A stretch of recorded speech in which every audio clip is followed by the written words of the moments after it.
Howdy, howdy, howdy, my name is Anashi Sasuke, and welcome to Pesterquest! So, I am super excited for this, because it's the sequel to Friendship Simulator, but it's also dealing with the people from Homestuck, and it feels like it's towards the beginning of Act 1. And I really like Act 1. It was boring the first time I tried to read Homestuck, but it really grew on me. And as I was going through the menus to make it be full screen and make sure that nothing was going to go lopsided, it started playing this song, which made me even more hyped than I already was. Now, I don't know how my computer's going to handle it, because it says the recommended video graphics RAM whatever is a gig, and I've got half that. So, it might look ugly, and I might also not have good voices for everybody, despite having read all of Homestuck. But, let's do this. Hover over an icon for info. Volume 1, magic is fucking real, so there's gonna be cursing. Season Pass content will be released on a regular basis. I bought the whole dang thing. And something beyond the sky. We're gonna be starting with John. For one, because he's Volume 1. And for two, the last time I saw John, he was floating around in the ether bleeding out after the war against Lord English, and I never finished the epilogue and I don't plan on it. I might, but right now I don't plan on it, but especially now that we have this. So, previously, you click to the last page of the Homestuck epilogues. You read it. Then you read it again. You scroll down to go to the next section and find nothing? What the fuck? Are you serious? What kind of ending was that? Absolutely nothing got resolved.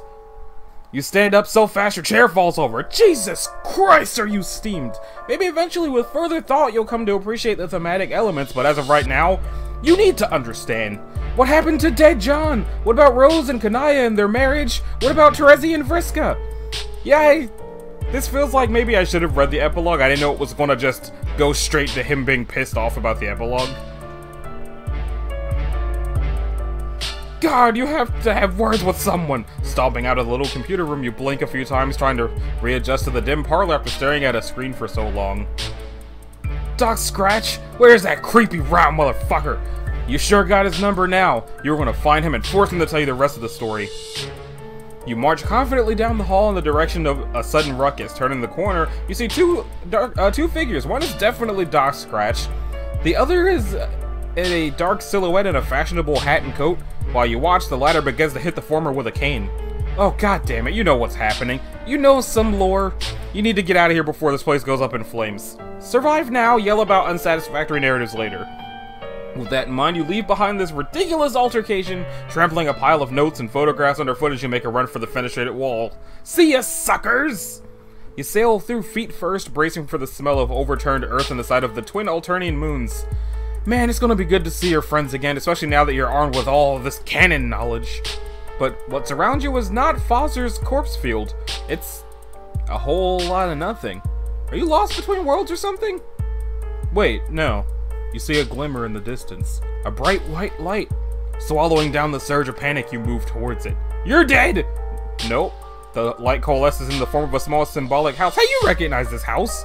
You wonder if you can just sort of... Oh, well, okay. You did that. A barrage of images hits you. Broken, chaotic flashes, too fractured to make sense of.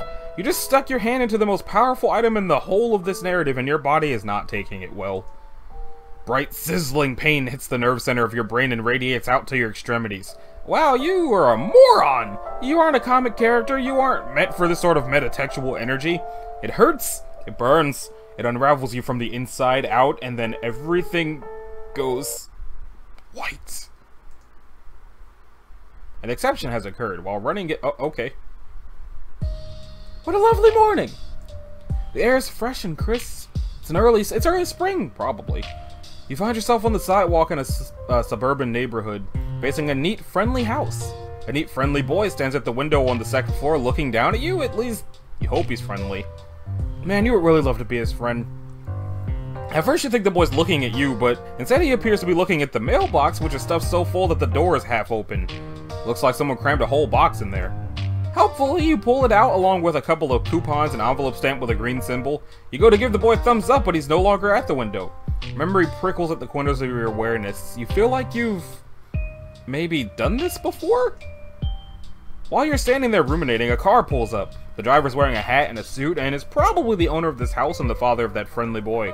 Oh shit. You're just standing out here with all his mail. He's gonna think you're trying to rob the place. Play cool. Not wanting to behave like a complete buffoon and draw attention to yourself, you just hide all the mail stuff behind your back. There's a bunch of envelopes though, and the box is bulky, so it all sort of slithers from your grasp like a bunch of dead snakes. The distinguished man in his flawless suit looks at you from across the yard. You can't see his eyes under the brim of his hat, but you are absolutely sure he is giving you a look of intense fatherly disappointment. A bolt of shame goes through you. Man, this guy is good! He's not even your dad, and you were just losing it under his disapproval. You expect him to start shouting or calling the cops. You were so obviously stealing his mail, but instead he just sort of keeps looking at you. Does he know you? Is he someone you should remember, or is it just the platonic ideal of dadliness that crosses time and space, eternal in all iterations of reality? That sounds like some bullshit, though. Slowly, the distinguished man shakes his head. He goes inside. You can't put your finger on why, but you know you have been summarily dismissed. And we got our first bad ending of the game! Stern, fatherly disapproval. As you just leave with the— wait, why is it a red box? It's supposed to be green. Back to John. Fast forward to the next choice. Hide the evidence. Quickly as you can, you turn around and dump everything into the sewer. Whatever! It was probably all garbage anyway. Who even uses their mailbox these days? The friendly and fatherly figure parks his car, climbs out, and tips his hat at you. Then he walks into the house, not sensing a single thing amiss. The perfect crime. Oh, but here comes the boy out the front door. God, you hope he wasn't coming down for the mail. A residential boy approaches. Wait a minute. This is not the same boy you saw peeking through the window. It possibly is not a boy at all. It appears to be a mysterious gentleman. You wonder what business this fine, upstanding neighborhood gentleman would have with you. Hey! I saw you standing out here messing with the mailbox. I figure you might be the mailman. Even though you're not wearing a mailman outfit? Oh. Oh yeah, that's you! You're definitely the mailman. Your outfit is... It's in the laundry today. You're just wearing your mailman hoodie. See the symbol? It's the symbol of... mail. Nothing stops the mail! That's great. I guess it is true after all that mailmen are completely relentless in their quest to deliver people's mail. You guys are incredible. Speaking of mail, do you know if I got any today? What? No. What red package? You haven't seen anything like that? No bills, junk mail, nothing at all. The mailbox was empty when you looked inside. Well, I didn't say anything about a red package.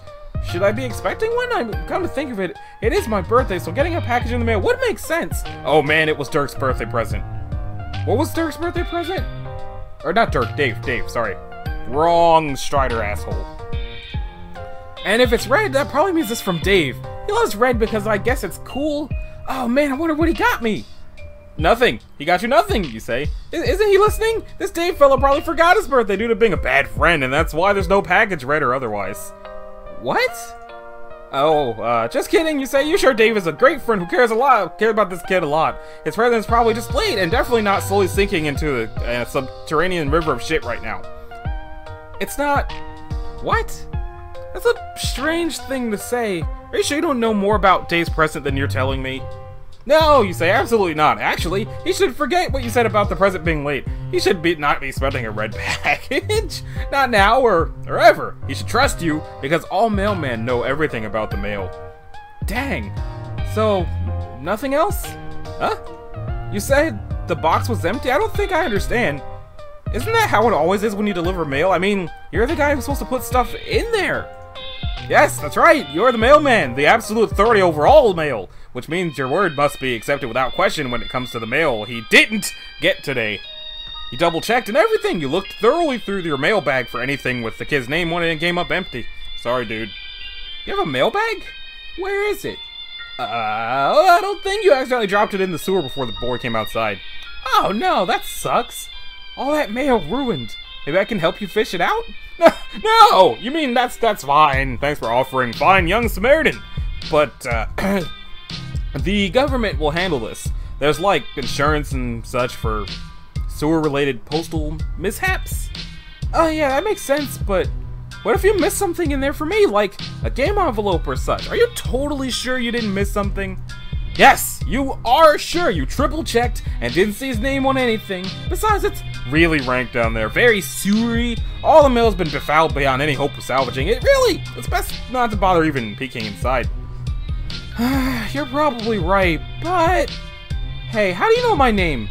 When did he say his name? What? Oh, god damn it. Huh? Oh, you mean, of course you know his name. Mailmen are sort of like Santa Claus. They know the names of all good little boys on their delivery routes. Wait, okay, that sounded creepy. You really regret freezing it like that? It was so completely unnecessary?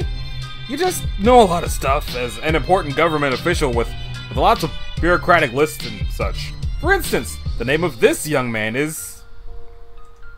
Damn. Why do you always paint yourself into corners like this? All you're trying to do is make a new friend and you somehow manage to bullshit your way through the absolute most challenging version of this conversation possible. Okay, you can do this. This young man's name is... Wow, it could really be anything. You might as well have been given a random-ass name this very day, shortly before you arrived for all you know. You just have to go with your gut and feel it out. A new friendship is on the line. His name is... Wait, no, he's making a bad face. You're on the wrong track. Oh, he's perking up. This is good. Nope.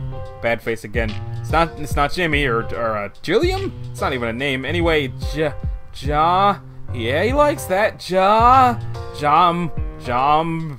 Jombrimmy? Shit, he looks disgusted. Abort! Jombrimmy? You really can be quite the fucking idiot sometimes. Jonderson? Wait, no, he looked pleased for a minute, then it's like you just sucked on a lemon. Jesus Christ, you were bad at this. You were close there. Jonderbuilt? Yikes, no. Ah, you got it. It's just John. Of course, you don't know what you were even thinking. Yes, you do. Those were just goofs. You explained to John. Mailmen love goofs. His name is John, you say confidently, as if you had it in the bag all along. Not your non-existent mail bag, which you told him you dropped in the sewer. Your real bag, where the good shit is, such as your incredible ability to guess someone's name in 5 or 6 tries. That's right. Wow, I guess it's true then. Mailmen really do know practically everything. You smile. Finally, it feels like this friendship may be starting to click. It was rocky there for a while as you had to spin an intricate, nearly flawless web of lies to smooth over the fact that you destroyed his cherished personal property, but you're pretty sure you're in the clear now and you'll never have to justify yourself to him again. Well, as nice as it is to meet you, Mr. Mailman, to be honest, this just kinda sucks. I've been waiting for a really cool game to arrive in the mail, but it's been a few days already, and now I'm starting to think it got lost in the mail. It might just never come now, and I'm kinda bummed out about it. I had some hope it would show up on my birthday as, like, a present from nobody, really? Just a present out of thin air, I guess. Like it was gonna be destiny or something? Oh well, I guess magic really is fake as all the scientists say it is. You nod along very wisely. Oh yes, you say. You can kiss that game goodbye. It definitely got lost in the mail, and it is never, ever going to be delivered. The Postmaster General just told you a few seconds ago, through your wireless earpiece, which is hooked up to the US parcel mainframe. You tell John he is right to disbelieve in magic. It's fake as shit.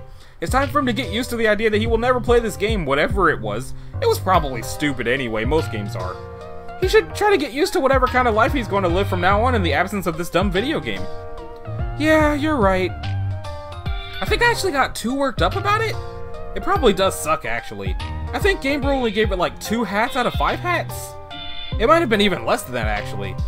God, what a piece of shit it probably was, you know? I think I have to thank you, Mr. Mailman. You've really opened my eyes today. I'm gonna just forget I ever heard of that dumb game and try to enjoy my life. Talk to my friends, hang out in my room, and... I don't know. Gotta think of it, maybe I was looking forward to playing that game with my friends so much because I'm... lonely? I'm almost a little embarrassed to admit I don't actually have any real-life friends. Oh, this is it. This is your in. This nice boy seems to be jonesing for friendship. Just as much as you are, and you've laid all the groundwork for becoming his best bro so expertly. You just need to slide right into his life with just a few more sympathetic remarks. You actually have a lot of experience with this by now. You've made so many friends in so many strange places and with such mixed results, or you think you did? Actually, you can't conjure up any of their names or faces right now. Probably isn't important. Actually, let's never speak of that again. What matters most is that you're here now, making a sweet new pal named John. You casually mentioned that this is the end of your mail route and you don't have much else going on in your life. Maybe you and he can hang out for a while, if he doesn't mind, that is. You want to hang out with me? Like, just a mailman and a 13-year-old boy just being buddies? You shrug a little as if you don't care much, but you really care. Normally I would say that sounds a little strange and maybe slightly inappropriate, but what do I know? If you were a normal looking mailman, that would probably be a shitty idea, and I'd get in trouble with my dad or the authorities or something, and probably so would you. But you seem different. Like maybe you aren't even a person?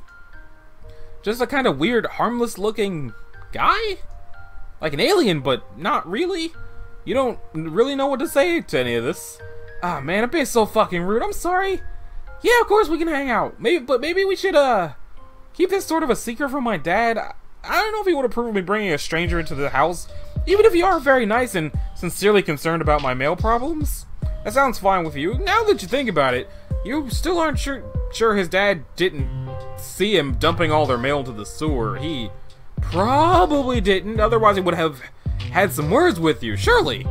But still, it's a risk you shouldn't be taking under these delicate circumstances. There's a friendship on the line! Okay, I'm glad you agree. It sounds like we have a sneaking mission ahead of us. Actually, it sounds like it could be fun. Oh yeah, it does sound fun, except maybe slightly triggering since you've done a lot of dangerous high-stakes sneaking in the past that you can't quite remember, but still fun! Mostly fun, you can't wait. Yeah. So, how should we do this?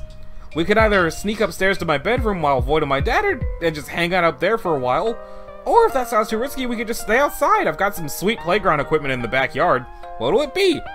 I want to say playground equipment because I feel like that's going to get us a bad ending where I just completely eat shit on the pogo ride. So let's see if that happens. Actually, you tell John you think the fresh air out here will do some good. Also, the playground equipment he mentioned really sweetens the pot. You hope he doesn't mind. After all, as a mailman, you were meant to be outdoors. You took a mailman's oath and everything. Yeah. John will probably believe that. Sure, no problem. I totally understand it. It gets really stuffy in there, especially with all the baking my dad does. We can hang out in my yard. Feels like it's been ages since I took a spin on the old pogo ride. Pogo ride, he says. Well, that just seals the deal. You bow flamboyantly and gesture for him to lead the way, but you quickly regret doing that because it was a little much. Well, here it is, my backyard in all its glory, with his candy cane swing set and the pogo hammer, which I guess isn't going to happen now since he just threw Esperb into the sewer? Does that mean the world's not going to get blown up by a meteor anymore? I hardly ever come out here anymore, honestly. There's the old trusty swing set. Brings back some good memories. And there's the pogo ride. You better hop on it before I beat you to it. Just kidding, that thing is a death trap. You should really go nowhere near that thing unless you like dying. Oblivious to the humorous nature of his remark, you shake your head solemnly. Oh no, you say. You're pretty sure dying sucks and you never want to do it again. Huh? That's a weird thing to say. Are you saying you've died before, or is this some sort of weird mailman joke? Oh, yeah, you mailmen like to joke around a lot. Sometimes very darkly. It gets very stressful delivering the mail sometimes, and sometimes you just need to blow off some steam by making light of your mortality, and it doesn't seem like this is going over well. To be fair, it is one of your worst explanations so far, and that's really saying something. You start to falter and lose composure. You don't seem to have it in you to follow through with the lie. You stop talking and hang your head. Hey, what's wrong? You decide to tell him the truth. Yes, you've been dead before.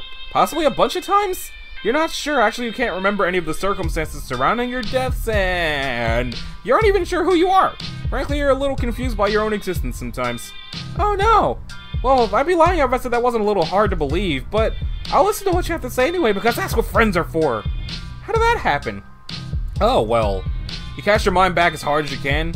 You really give it a good hard think. You remember a room and a computer screen. It's just this really intense feeling of frustration.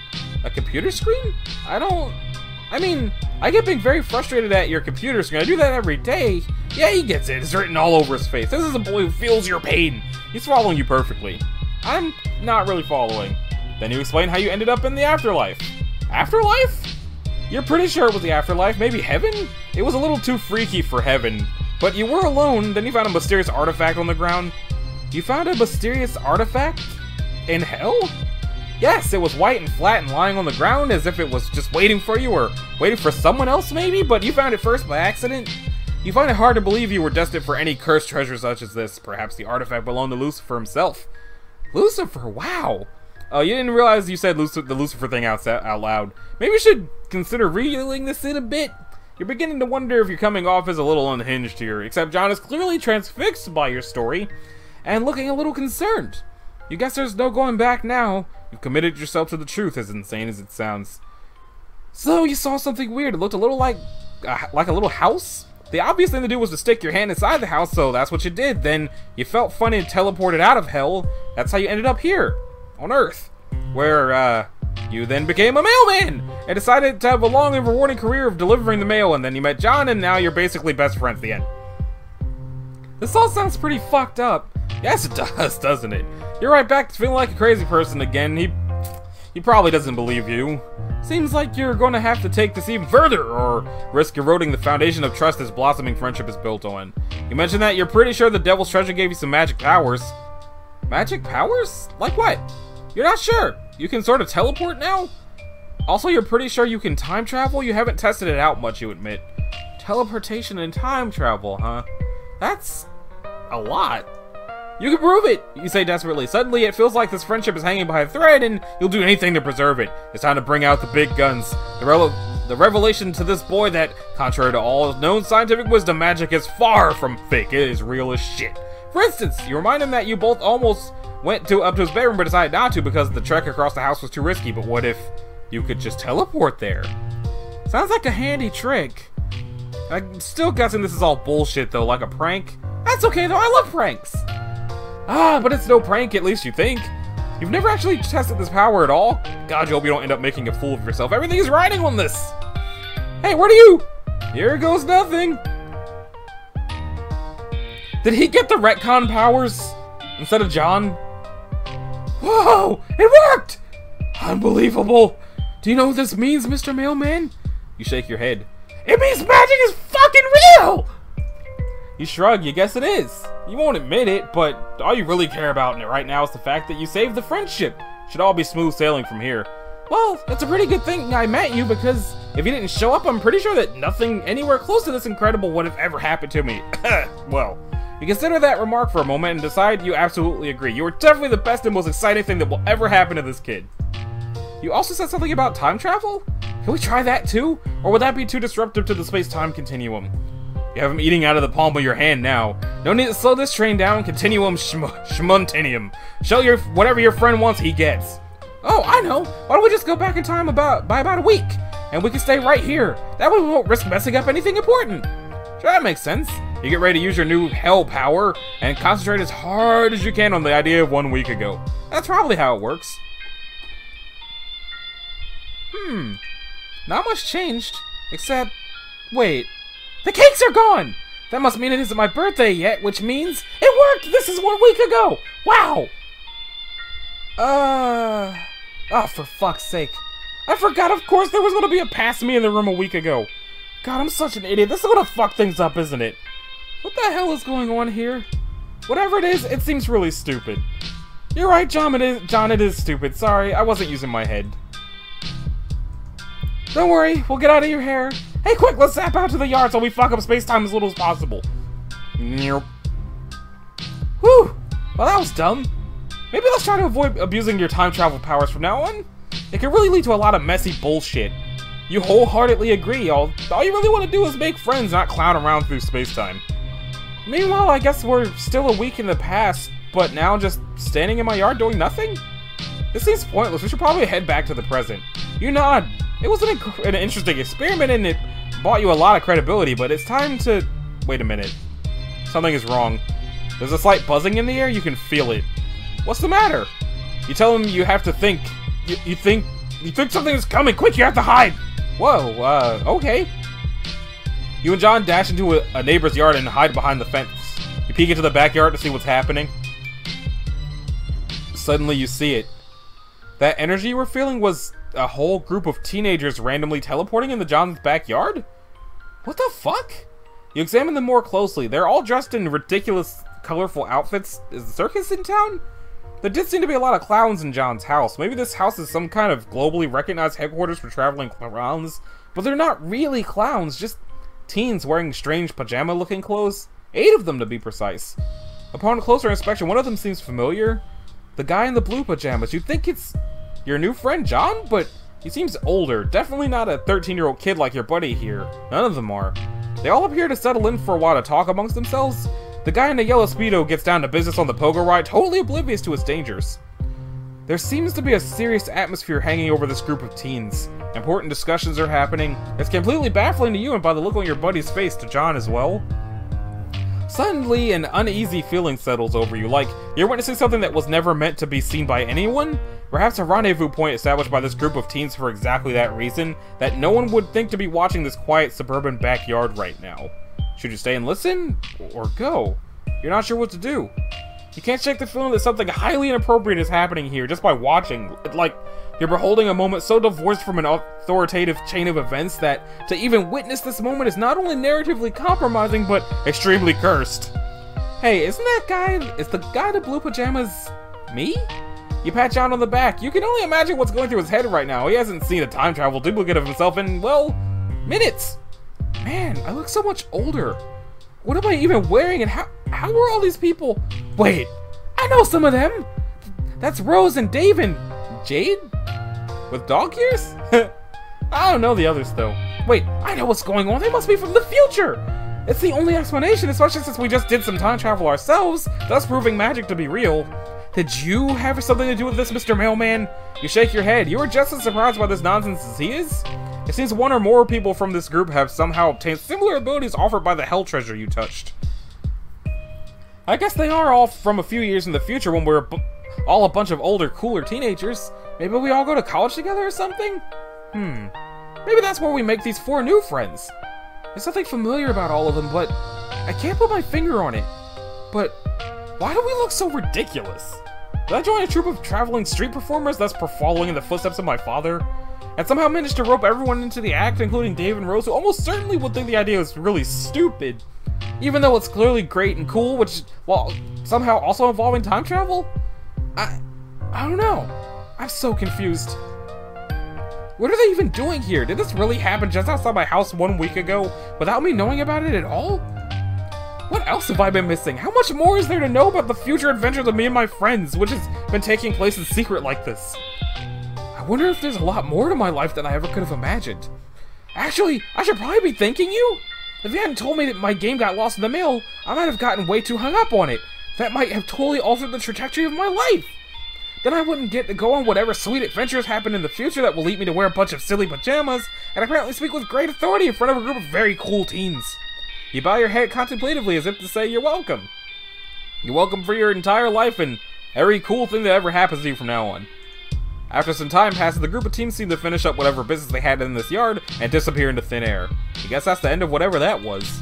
Since there isn't much point to staying here a week in the past, you decide to return John to the present moment. Whoop. Huh. Well, that was interesting. We were a little too far away to hear what they were saying. I think I kept overhearing the word English? I wonder if some of those teens speak a foreign language. Was I teaching them English? Ooh, this sure is some shitty speculation. It makes no sense at all. I guess the only thing to do is wait until I become that John and then find out for myself, except you're not going to because the S-burp disc is in the sewer. Sounds exciting, but also a little overwhelming. Damn, I'm gonna need to think about this. You watch as John spaces out for a solid minute, thinking about his absurd future. You glance towards that swing set, wondering if the fun times John had planned for you are going to continue to recede further into the distance as he comes to grips with his mysterious destiny. You cough a little, snap him out of his stupor. Oh, I'm sorry, Mr. Mailman. I know I said we would do something fun, but now I think I'm kind of in an existential mood. I should take a walk and think about what just happened today. I feel weird. It's nothing personal and just need some space. Well, see you. Vague existential crisis. That was a lot of stuff just to end up at a bad ending. Okay, let's get back in there and get the good ending. John. It's Jacob Jingleheimer Smith. Fast forward. Hide the evidence. Fast forward. Let's go inside. Hey, it's Con Air, which was a surprisingly good movie. When you enter the house, an overwhelming odor of freshly baked cakes hits you in the like a punch in the face. Wow, there's also a lot of clown bullshit in this living room. Clown statues and You don't have the time to take it all in because your buddy John is grabbing you by the hand and rushing you upstairs before his baking maniac of a father can emerge from the kitchen and catch you in the act. He slams the bedroom door behind you and breathes a sigh of relief. Woo! Hard to catch a moment of peace around here, what with all this adoring, fatherly doting and round-the-clock cake production. I feel like I'm suffocating around here, and it's not just because the thick aroma of Betty Crocker products makes me feel like I'm being gassed in a bakery. You're not sure what to say. You tentatively lift your arm as if you're about to place it on his shoulder, but you hesitate. Is this an abusive domestic situation? You don't know if you have enough information to make that judgment yet, but you're concerned. Just joking around. I mean, this baking shit is all a bit much, the clown obsession too, but I love my dad, he's great. Sorry, I didn't mean to give the wrong impression. That's a relief, you guess. Now that you weren't ready to jump in and be whatever kind of supportive friend this boy needs. Suddenly you notice a bunch of movie posters on the wall. Oh wow, these are all really bad. You don't dare say such a thing to your new friend, though. You immediately begin lavishing praise on all of them, especially that one, which appears to be... Mac and Me? Oh, for fuck's sake. When it rains, it pours, you guess. Nevertheless, you insist it's one of humanity's peak cinematic achievements. Mac and Me? You seriously like it? Personally, I think it's a piece of shit. I just have it up there because, well, I don't even know why. Not even I can defend the film. To each his own, I guess. I'm happy to hear you like all the other movies, though. They're all incredible. You have good taste. Except for liking Mac and Me, though. It's complete garbage. Okay, you admit you got a little overzealous there. Maybe dial it down a notch? You really don't have to try so hard. There's a moment of awkward silence. You hadn't really thought this far ahead, and apparently neither has John. There must be something you can both do to advance this friendship. You're starting to look self-conscious now. Poor friendless kid doesn't know how to entertain anyone in his home, does he? You can see now that your friendship is needed more now than ever. You have to step up. So, what do you typically like to, Suddenly, something gets John's attention. It's coming from his computer. Oh, hey, can you hang on a second? My buddy Dave is pestering me. John settles behind his desk. Dude, what are you doing? Dave, you'll never guess what I'm doing right now. Are you opening the birthday present I got you? No, sorry, Dave, but I think your present got lost in the mail. Unfortunately, I think it might be gone forever. John, what the fuck? Maybe you could just send me another one, whatever it was. Dude, no, the thing I got you was fucking priceless and irreplaceable. If it's lost in the mail, there's literally zero chance you will ever see another one like it ever again in any shape or form. Wow, that sucks. Oh well, whatever, to be honest, that's probably the fate it deserves. What was it? Never mind, just some more ironic trash from your best and coolest bro in the world, just forget it. If I tell you, you'd probably be sad it's gone, so this is a secret I will take with me to my fucking grave. You understand, Egbert? Yeah, that's fair. So what are you really up to? Are you playing that dumb game with Rose yet? What? No, that got lost in the mail too. It's also gone forever. Holy fucking shit, John. I leave you alone for 2 seconds and everything goes to hell. This is why I can't stop pestering you for even a second. You just lose complete control of your life the moment I turn my back. How do you even know it got lost in the mail? Like, how can that even be formally verified in any way? You haven't even been waiting for it that long. Because the mailman told me so. What? Okay, I know I say this almost every day, but that actually is the dumbest thing I ever fucking heard. It's true! He was quite sure about it. First of all, John, mailmen don't know shit. They're just guys who walk around handing out letters and stuff. They have zero knowledge of the greater workings of the mail, let alone the specific fate of any given package.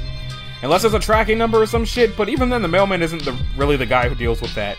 The only way a mailman would know for sure if some mail got lost is if he was the one who lost it, or like deliberately fucking destroyed it. Between the game and my sweet present going missing, something smells goddamn fishy here. John, are you sure the mailman didn't just steal all your shit? Of course I am! I know, man. He wasn't even holding anything when I talked to him. He's not even a mailbag. My alarm bells are going fucking haywire here. It sounds like this incompetent dipshit just lost all your mail and tried to cover his ass. No! Are you sure he didn't fuck it up somehow? Like, get mailman stank on it and in a fit of shame and panic, like, buried it or dunked it in a smelly hole? Dave, this is insane. You're being so paranoid. Besides, aside from the birthday present, why do you even care? You think the game is stupid and you don't even want to play. Yeah, well, I was lying my ass off to sound cool and aloof. Of course I want to play this game. It's like this whole rad thing we were all going to do as friends and now it's ruined. Oh, you're right. That is a shame. I'm sorry. I don't know. There was just some feeling I had that we needed to play this thing for like destiny reasons or some shit. Sorry to blow my cool cover and start sounding like Jade or whatever, but I'm kind of pissed off now, especially now that I know you won't get your sick bunny. Bunny? Forget I said that. LOL, okay. Anyway, all that aggravating bullshit aside, what were you going to say? Oh, right. I made a new friend. What? A friend. A friend. Bullshit.